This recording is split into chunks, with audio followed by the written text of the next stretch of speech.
Folks, so what we have here is a problem based on the topic of developments and has a little bit of orthographic mixed into it as well. So what we can see here is we have a little display case, okay, or a letter holder I think it is. So it says here, the figure shows a design for a letter holder, okay. What we have to do, part A, draw an elevation in the direction of arrow A. So what do we see when we look at the object in the direction of arrow A? So normal orthographic rules will apply here. Part B, we have to draw an end view, or otherwise known as an end elevation, in the direction of arrow B, looking in from this side. So what do we see? And then part C, they want us to complete what's called the surface development, or the net, of the letter holder. So when it's all been folded out. Now what I always do here, we'll start with the orthographic first. I always get my students to work out the length, the width and the height. Now L stands for length. What is the overall length of the object? And it's always associated with the elevation. So arrow A is the elevation. So what is the overall length? We can see clearly it's 100 millimeters long. What is the overall width of the object? That's how wide it is. Now it's 15 down here, but that's not the widest part. The widest part is actually up here, 30. And then what is the overall height of the object? And if you actually look here, from here up to here it's 80, but that's not the overall height. We add on another 20. So the overall height is actually also 100. So that's what I'm going to do now. I'm going to start drawing the orthographic views. So in regards to actually drawing it here, I'm going to keep it up high enough on my page, about there I'm going to do it, and the elevation is the first view I'm going to draw. Arrow A is pointing to the left, so I put the elevation on the left hand side. So I'm going to do a little XY line here. Okay, roughly about there. Just thinking, say that'll be alright. So XY line. And now what I'm going to do is I'm going to make a box that is 100 long and 100 high. So on the left hand side of the XY line. So from 0 as far as 10. I'm going to do a line up then. It's going to be 100 in height. So from the 7 up as far as the 17 gets me to the 100. Okay. So it's 100 long, 100 in height. There's the elevation box. Everything from my elevation view is going to fit inside there. Now the end elevation box, which is view B, arrow B is pointing to the right, which means the view goes on the right hand side of the elevation. It goes over here. Okay, so how wide is view B? It's 30 wide and it's 100 high. So we keep a little gap to view B. We always keep a little gap from the elevation to the end elevation, or end view as they call it here. And from there I'm going to put in the measurement of 30 for the width. There we go. So line up, I had a little gap, and from there I marked 30 across, and I do a line up. Now what we have here is two boxes, elevation and end view. Now I'm going to start drawing in the elevation. So what that means is I have to put in some various lengths. Now I've only 100 at the bottom, but at the top you can see here we have a little measurement of 10. Hard to see there on the screen, but a little measurement of 10 at the right hand corner here, and which means we also have 10 over here. So what I'm going to do is I'm actually just going to mark up from the top left corner of the box in the elevation 10, and from the top right hand corner I'm going to mark in 10. So all I've done is from here I've marked in 10, and from this point I've marked in 10. Now what I'm going to do is I'm just going to do a little line down and a little line down. Okay, now I've got a couple of heights here. My first height is 70 and my next height is 80. So I'll come over here to the left hand side. I'm going to mark with the 0 up as far as 70 and also as far as the 80. And there we go. Now that I've done that, I'm just going to draw a line across and do a line across here like this as well. Okay, now we can clearly see that the 70 height, if you follow it up, that mark there, that's where this line is at. That's the 70 height. Okay, and that's where this edge comes out. So that edge there is the 70. The 80 just goes up to the corner here at the back. So on the 70 height, start drawing that in now. It's going to go up as far as the 80 actually, and then it's the 70 line I'm going to draw across horizontally. So this line will come across horizontally here. Now this guy only goes in as far as the 10 millimeter mark on both sides then. Now what we need to do is we need to get this inclined line here. That point there is going to be right in the middle. So if it's in the middle, the length of this line was 100. What's half of 100? Half of 100 is 50. So I can literally mark from here in 50, do a little line up, and I've now found my point at the top. That point right there. I'm just going to connect it up. That's my little inclined or slanted line, whatever you want to call it.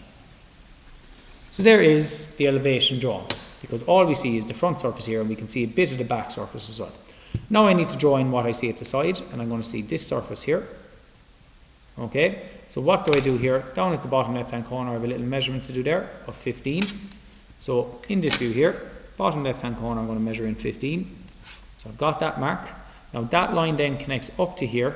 How wide is that? It's 30 out, and that's at the height of the 70. So I'm going to bring the 70 line across. And there we go, I've now found that point because I've already my 30 box to put in. It goes over as far as here. And this guy then is going to go all the way to the top. And in regards to actually completing it, that's what I see. Now, I don't see this kind of face, I'm just going to see a line going up, in and up, and that's just going to appear as a straight line going up in the end view, or the end elevation, however you want to call it. So there we go, part A done, draw an elevation, part B done, draw an end view, or an end elevation. So what we have to do now is we have to do what's called the surface development. Now I'm just going to zoom in over here in the question, a little bit greater detail. Okay, just zooming in there. What we have here is I always try and identify, before I do the surface development, how many faces do I have in the object. So this face here, that guy there that I'm just kind of going over, what's that? That is identifying the back face. So that's one face. What attaches onto the back? Well, there's obviously a side over here and a side over here. So we have two sides, side 1 and side 2. So there's the sides, it's those little shapes there, those little quadrilateral shapes. Okay, so I've got the back, the side and the side. Then what attaches onto the back? Well, what attaches onto the back is this little rectangle at the bottom. That's obviously the base. And then what attaches onto the base? We have the front, which is kind of our angular front. It's kind of slanted, but I'm just going to call it the front. You can call it a slanted surface, whatever you want to call it. And the object is obviously open for the letters to go in. So we have 5 surfaces, and we need to draw all those surfaces, okay, the true shapes of them. So to start that, okay, coming back over here, I'm going to develop out that surface then. So what I use is the measurements that are already given to me. I'm going to do the back surface first, which means I'm essentially just redrawing this guy here. So what I'm going to do is I'm going to take the XY line, I'm just going to extend it out there, and I'm going to take the overall height and bring it across as well. Now what I'm going to do here is I'm going to take a measurement of 100 millimeters. Doesn't matter really where I start it. I'm going to start it here, about there. I'm going to mark the 100. Why did I mark 100? Because that is the distance of the front. I could have used my compass here and taken the distance from there to there, and then just made a mark there and then marked it as well. I just marked it with my set square. Now all I'm going to do here is do a line up and a line up. Now I need to redraw this outline here for the back face. Okay, there'll be no line going through it. The line there going through it in the elevation was just that guy. I'm just redrawing the back face. Okay, so I need to get in these details here. How do I get those? Well, easiest thing for me to do is actually just transfer the height across. What were the measurements in here? You could use your compass to take it, but we know they're just 1 centimeter. So I'm just going to mark in one there and mark in one here. Okay, I need to connect it to the point at the top. What was that measurement in? It was 50. So from the rectangle, there's my 50. And there we go. I'll connect that down to here and connect this guy down to here. And there we have it. There's our surface. Okay, now I need to consider what does all of that connect to. So this is important here. I'm also going to bring over, the 70 line, which is this height here. Now this will identify to me what I can heavy in. And you'll see here now. I can heavy in this bit and this bit. Okay. This line here, I can heavy that. I can heavy that. And I can also heavy in the inclined lines there.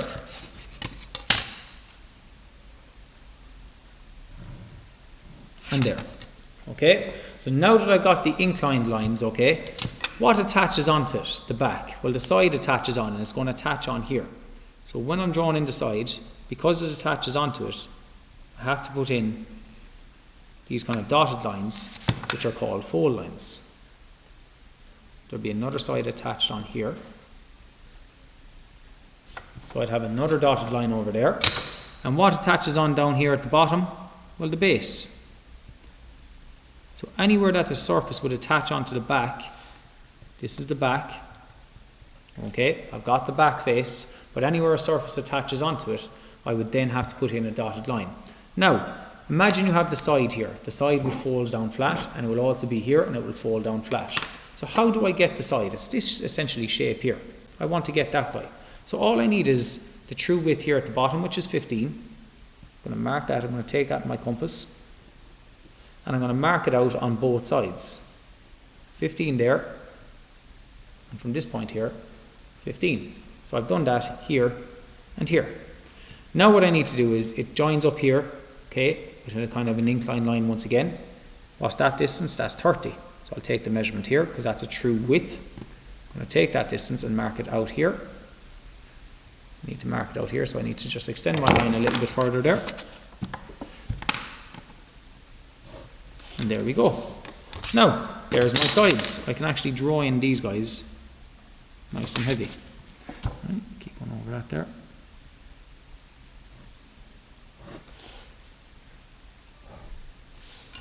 And what do I do then?